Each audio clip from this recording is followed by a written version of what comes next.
Hello, I'm Birdie Galaxy. This is the Lunatic Fringe. Thank you for joining me in this video. Today we will be discussing the Gemini new moon on June 17th and how that will affect you based on your rising sign.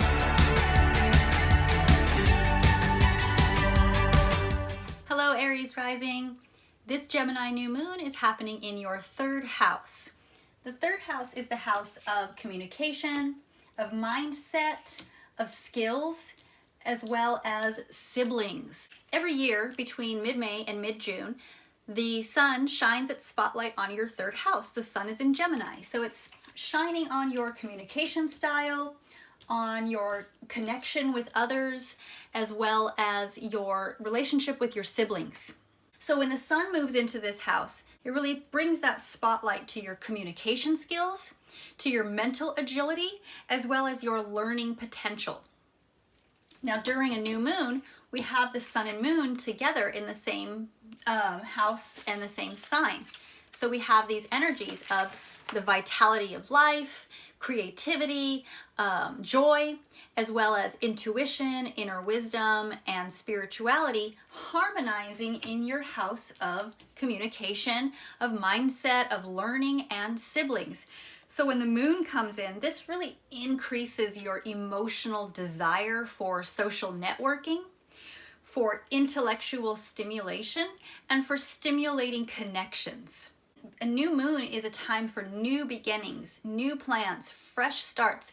So maybe this is bringing new pursuits that have to do with intellectual connections with your siblings or even cousins. Cousins fall on that sibling tier.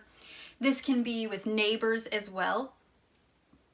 This could also be encouraging some short trips or local activities that involve connection and collaboration with siblings or neighbors or cousins. Now, in addition to this sun and moon harmonizing over here in your third house, we do have one particular planet directly aspecting this new moon, and that is Neptune.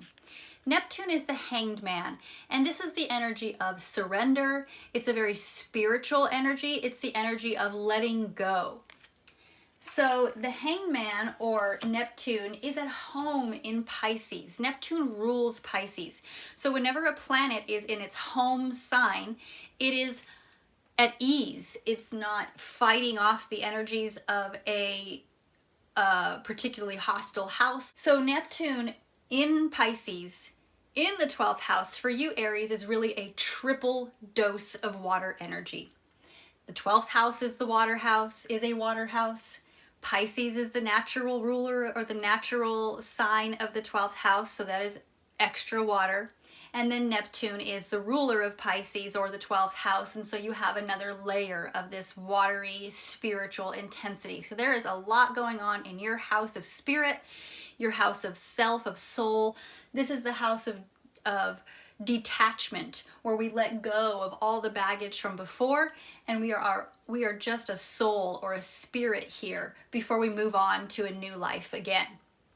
So with this Neptunian energy in your 12th house, bringing all this enhanced spiritual, self-reflective, deep dive, intuitive energy, the 12th house is also the house of self-destruction, self-sacrifice, self-limiting behaviors. It's the house of addictions and enemies, hidden enemies. So there could be some negative aspects going on here for you too.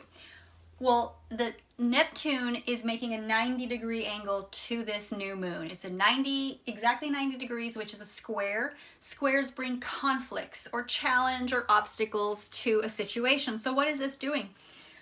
Well, all this water energy, it's like the message has to go through honey before it can get to the right ears. The message is very much muddled through all this. It's not just water, it is thick water, it's viscous water. So this can really create some confusion.